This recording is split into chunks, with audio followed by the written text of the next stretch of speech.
सही इंसान लेकिन गलत समय। भगवत गीता क्या कहती है? कभी कभी कोई ऐसा मिल जाता है जो एकदम सही लगता है। ऐसा लगता है जैसे उसकी मौजूदगी ने आपके प्यार को समझने का नजरिया ही बदल दिया।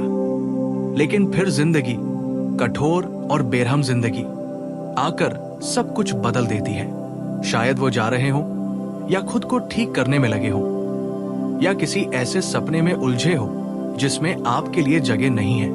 और तब हम इस अधूरी कहानी को एक नाम दे देते हैं, सही इंसान लेकिन गलत समय। ये शब्द हमें दिलासा देते हैं कि गलती हमारी नहीं, किस्मत की थी। लेकिन अगर भगवत गीता, जो संसार के सबसे गहरे ग्रंथों में से एक है, कहती है कि हम इसे पूरी तरह गलत देख रहे हैं, श्री कृष्ण कहते हैं जो वास्तव में तुम्हारा है वो कभी नहीं छूटेगा। भगवत गीता में श्री कृष्ण अर्जुन से कहते हैं, नास्तो विद्यते भावो ना भावो विद्यते सतः। जो सत्य नहीं है उसका कोई अस्तित्व नहीं होता, और जो सत्य है वो कभी नष्ट नहीं होता। इसका अर्थ है कि जो चीज वास्तव में हमारे जीवन में होनी चाहिए वो हमसे कभी नहीं छिन सकती। न समय उसे छीन सकता है, न हालात। हम अक्सर सोचते हैं, काश हम थोड़े जल्दी मिलते, काश परिस्थितियां बेहतर होती। लेकिन गीता हमें सिखाती है कि अगर कुछ टूट गया है तो शायद वो कभी टिकने के लिए बना ही नहीं था। सही इंसान, सही रिश्ता, ये चीजें टाइम प्रूफ होती हैं। वो जरूर टिकती है, भले ही हालात कितने भी कठिन क्यों न हो। अगर रिश्ता सिर्फ समय की वजह से खत्म हो गया तो वो केवल एक अस्थायी अनुभव था, एक गहराई नहीं। मत सोचो कि किस्मत ने तुम्हारा प्यार छीन लिया। अगर वो रिश्ता सच में तुम्हारा होता तो वो जाता नहीं। जो चला गया वो कभी तुम्हारा था ही नहीं, वो बस तुम्हें कुछ सिखाने आया था। श्री कृष्ण कहते हैं, हम उस प्यार को पकड़े रहते हैं जिसे जाने देना चाहिए।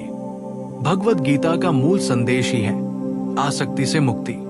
कामात् क्रोधो अभिजायते, क्रोधात् भवति सम्मोह। इच्छा से क्रोध उत्पन्न होता है, क्रोध से मोह, और मोह से बुद्धि भ्रष्ट हो जाती है।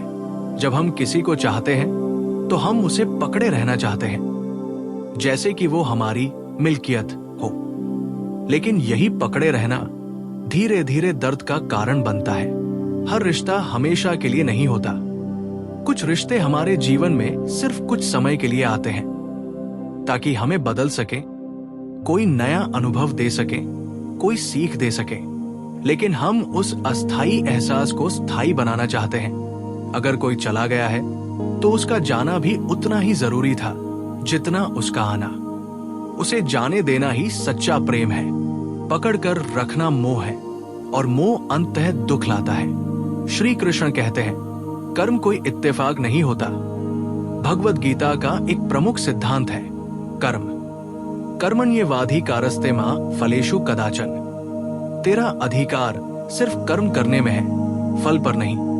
हम जिस परिस्थिति में हैं, चाहे वो प्यार में सफलता हो या असफलता, वो हमारे ही कर्मों का फल है। और ये कर्म सिर्फ इस जन्म के नहीं, अनेकों जन्मों के होते हैं। तो जब हम कहते हैं क्यों ऐसा हुआ मेरे साथ, तो गीता जवाब देती है, क्योंकि यही उस समय का सबसे उपयुक्त अनुभव था। जो इंसान आपकी जिंदगी में आया और चला गया, वो किसी इत्तेफाक से नहीं, कर्मों की श्रृंखला से आया था। हर मिलन, हर बिछड़ाव एक कारण से होता है। कोई व्यक्ति आपकी जिंदगी में सिर्फ आपको तोड़ने नहीं, बल्कि आपको संवारने आता है। श्री कृष्ण कहते हैं, लगभग नाम की एक मोह माया हम इंसानों को अधूरी कहानियां बहुत लुभाती हैं। वो मेरा हो सकता था अगर वो थोड़ा और रुक जाता। लेकिन गीता में श्री कृष्ण एकदम स्पष्ट है, सत्य शिवं सुंदरम। सत्य ही शिव कल्याणकारी है और वही सुंदर है। लगभग मेरा था, ये सोच सिर्फ एक भ्रम है। सच्चा रिश्ता कभी लगभग नहीं होता। अगर वो इंसान सच में आपका होता तो वो आपके पास होता। अगर नहीं है तो ये मान लेना कि लगभग कुछ था, बस एक कहानी है जो मन बनाता है। ऑलमोस्ट जैसी कोई चीज नहीं होती, वो या तो था या नहीं था। सच्चाई को स्वीकार करना ही मन की शांति की पहली सीढ़ी है। अगर आप किसी को पकड़े बैठे हैं जो पहले ही जा चुका है, तो खुद से पूछिए, क्या मैं उस प्यार का शोक मना रहा हूं जो सच में था, या उस प्यार का जो मैंने कल्पना में देखा था? क्योंकि अगर श्री कृष्ण हमें कुछ सिखाते हैं तो वो ये है, अतीत कोई गलती नहीं था, जो गया वो नुकसान नहीं था, जो प्यार खत्म हुआ वो गलत नहीं था, वो बस पूरा हो चुका था।